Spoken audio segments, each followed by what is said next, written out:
Hi, I'm Debra Birnbaum, and I've gathered the Brain Trust for one final outing to discuss the upcoming Oscar Awards. It's been an incredible, crazy season with lots of plot twists. So hopefully we can unpack this and share our collective genius so we can figure out what's going to happen on Sunday. Can't wait to hear what everyone thinks.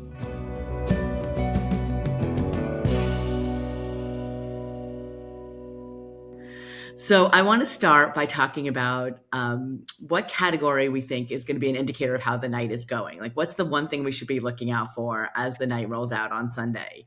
And why don't you start us out? What's the one category you think you'll be watching for to see how the night's going on Sunday? Editing. Editing is always a bellwether. If Honora wins editing, that is a sign that it's going to be Honora all the way. Like there's two scenarios for Honora: picture and not a whole lot of other things, or sweep. It could go either way. We don't know, and that's why editing will be quite key. I think it might be Conclave. And Conclave is the other movie that Honora is going against, and so I think it's between those two for editing. And I think that if Conclave wins editing, that's a sign too, that Conclave could be a strong contender for Best Picture, as it was at the SAG Awards on Sunday. Scott, what about you? I think that's a good one to look for early. I think another interesting thing early on will be, or presumably early on, will be international feature. I mean, if not to say it will tell us who's going to win Best Picture, but I think it will give a clue about how the evening may be shaping up for Amelia Perez and perhaps for Fernanda Torres. Like there could be little hints that come out of that one. And certainly, as is often the case, the screenplay awards could be helpful hints. I mean, if you see something weird like The Substance winning original screenplay rather than Honora or A Real Pain, that's not a great sign for Honora. But if it does win there, I think that will certainly as the night goes on, there's going to be these incremental things. If Mikey Madison wins, I'd feel pretty good if I'm Honora going into the big one. Anyway, there's a bunch of those. Pete, what's your one bellwether award? Well, it's a combination of those, but it's screenplay, and it's definitely adapted screenplay. And I think Conclave will win that. It's already won Golden Globe, Critics' Choice, BAFTA. It wasn't eligible at the Writers Guild, so there's a big asterisk on the lack of a Writers Guild win for Conclave. If it wins there and then can add film editing, you have an Argo style Best Picture victory. Because no That's what you're director. looking at. Something that's not nominated for Best Director, and we've seen this repeatedly now, never used to see it, but with Coda, with Green Book, and Argo, all of them not their directors nominated, but taking 3 Oscars. And in Conclave's case, it needs to pick up both screenplay and film editing to do that. Film editing in this case, as Anne was pointing out, film editing looks like a Best Picture award.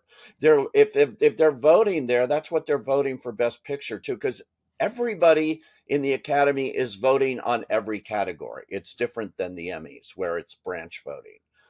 So that's what I'm looking for, those two combined. And Clayton? I was going to say my indicator I'm looking for what wins Best Picture is when Best Picture comes up, because I don't know if there's really a category that's going to. There'll be some subtle hints I think you'll see throughout the night, but weird year yields weird results. Listen, there are a few. I was very taken by what Am was saying. Was like there's two kind of outcomes for Honora, and I think there's like 6 like potential outcomes. Like I think there's a scenario where it wins Best Picture only. I think there's a scenario where it wins Director only.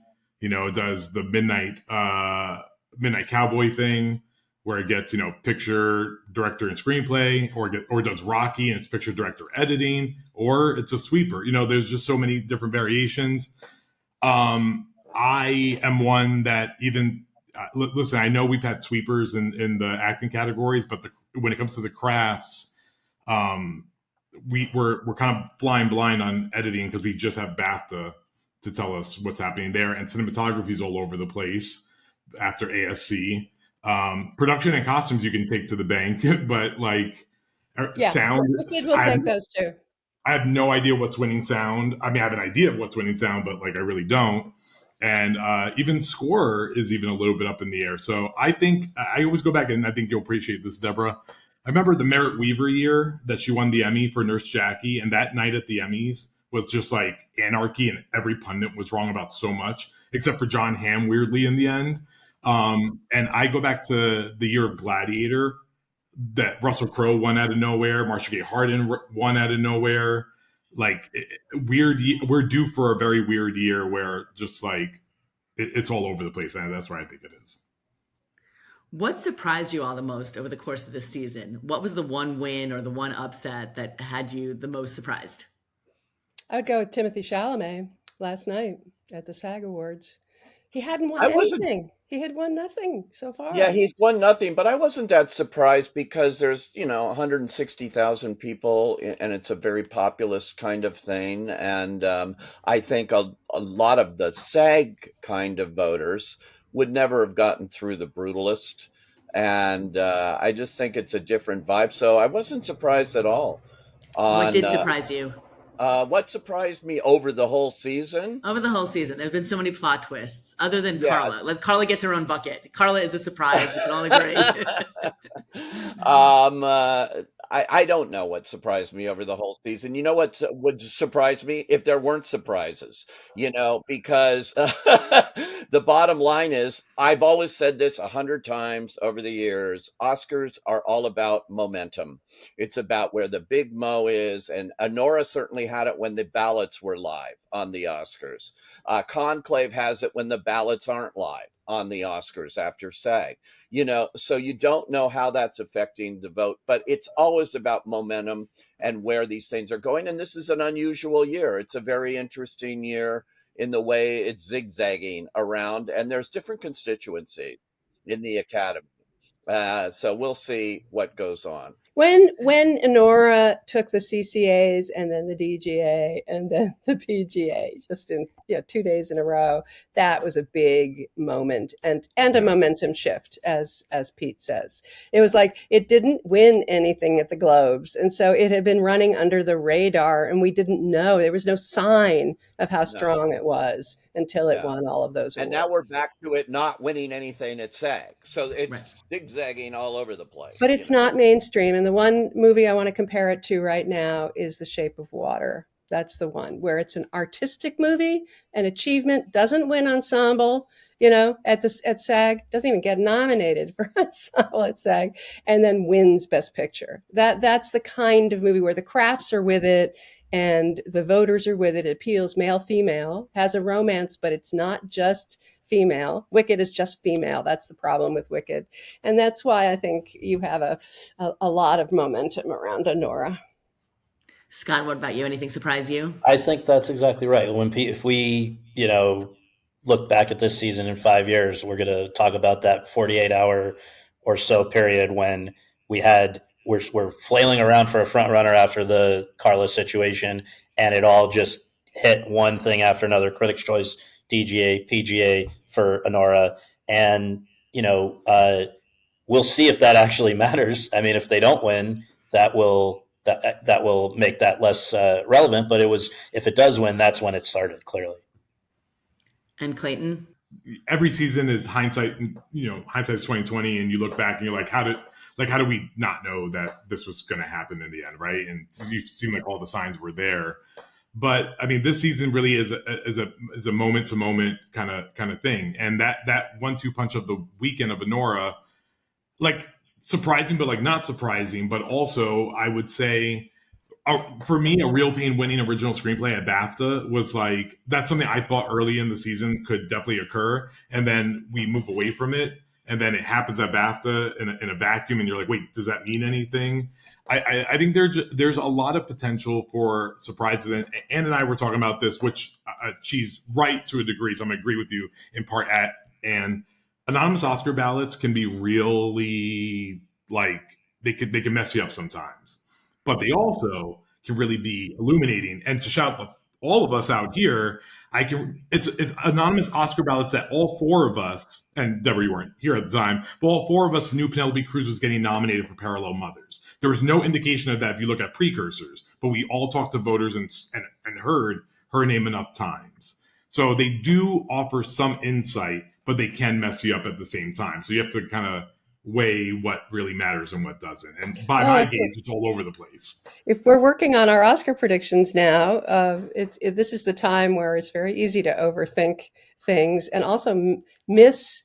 Pete's right. You've got to keep in mind what was going on during the actual voting period as opposed to after, because it's irrelevant what happened after. Yeah, Right. you absolutely have to look at that and how much influence that might or might not have on it. But I find in talking to all these voters, it's all over the map. Half of them don't even understand how to vote. If they did. And despite what the Academy told me off the record that, oh, we're confident everybody voted, they haven't. No. And nobody, it's never everybody. Shocking. But Every year I'm shocked at how many Emmys I haven't seen. No. But here's my question for the group. Amelia Perez, I have been picking up on talking to people on one thing that surprised me a little bit. There's some exceptions, but for the most part, the people who like Amelia Perez still like Amelia Perez. they do. Yeah, Yes. I don't disagree with that. And I think it's still, I mean, I don't know what's going to happen in international film because the whole. That was going to be my next question. So Yeah, what's okay, winning then international throw it feature? out. But I do think that Amelia Perez, people like it, and I think they've moved past the idea that the movie's going to be penalized completely by the Carla thing. We've seen the proof of that going on with Zoe Saldana. So She's safe. That's clear. Zoe's safe, but is the film safe? Can Amelia still pull off international feature, or does I'm Still Here have enough momentum? A lot of people are voting for it. There is truth to. I think the people that like it still like it, and like the controversy really didn't. There's very little needle movement. But I think what I learned was how many people didn't like it in the first place, and I think that is looming. Listen. It may be my one no guts, no glory pick. I don't know if Zoe wins. I think there is a possibility that Amelia goes the way of the Turning Point and Color Purple, and even worse, right? That it goes over 13. I think that's in the realm of possibility. Yes, she swept all the awards, but the Oscars themselves, final voting is the Oscars are the only voting body that was done 100% post Amelia controversy, that they voted after the controversy broke. BAFTA and SAG were all a mixture of the two, so it's been hard to gauge if it quote unquote really mattered. I think safe-wise, you stick with Zoe, but I still think I'm Still Here is going to win international feature because Fernanda's doing so well in Best Actress, and that's like a lot of the consolation prize I hear people throwing it. But also in fairness, international doc and the shorts are always the categories people abstain the most from every single year. So that matters too. Well, they haven't seen them. It's That's homework. the Like one question. guy told me, it's homework. It's homework to do the shorts and to get this stuff done. And they were all going to the last minute, but they should have extended the voting. But to Right, that, we haven't talked about the fires for sure. But I'm Still Here is nominated for Best Picture, and that is the added caveat. Yeah. People always try to make sure they watch all the Best Picture nominees at minimum. So listen, people did get to it late. It's been the hardest film to gauge its success because nobody saw it in January. The Golden Globes really kicked that movie into people's top of their piles, and they just saw it. Scott, what do you think? What's international feature going to be? I am very torn. I could see it going either way, but I right now, if forced to choose, I think I would go with I'm Still Here. I'm just not seeing great enthusiasm for Amelia Perez. I don't know if that's because of the Carla thing or was going to be the case anyway, but I think it's not helped. It's definitely not helped a situation there. And by the way, I think the Golden Globe and other things have and obviously the Best Picture nomination have incentivized more people to check out I'm Still Here late in the game. And so if anything, that's gaining momentum and admirers as we got into the home stretch. So I think that's something to consider. I just want to talk about animated feature quickly, just because of the little film that could flow. Is it going to unseat Wild Robot, or is this Wild Robots to win? It's It's wild. Wild It's wild. Robot.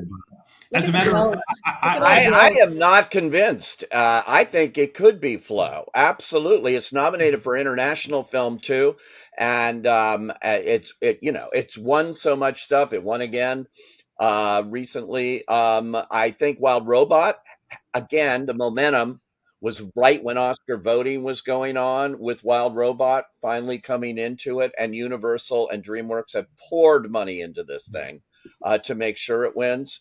Flow is the little engine that could, but people love it. I'd go as far as I think it's Wild Robot, but I'd go as far as to say Flow isn't even number two. I think Inside Out's number two. That Oh, No, Disney, Flow's number 2 I think for that sure. that Disney voting block is powerful in the Academy, and like I listen. I think it's Wild Robot, but I'd argue that I think it's that Inside Out's number two. yeah. Watch out for the international vote on Flow. Always. Don't discount it. And then let's talk about doc feature quickly as well. What's your pick? That's the hardest category to predict. I think of all 23 by far. Agreed. You do? Oh, Yeah, hey, come on! by miles. It's whatever's about Ukraine, and the winner will be Porcelain That's War. Well, why I I'm voting for Porcelain War, but, Yeah. and because the Bernies are working so hard for us. I and they've think done a that it's great going to be job. really tight, but I am leaning as these guys sound like they are towards Porcelain War.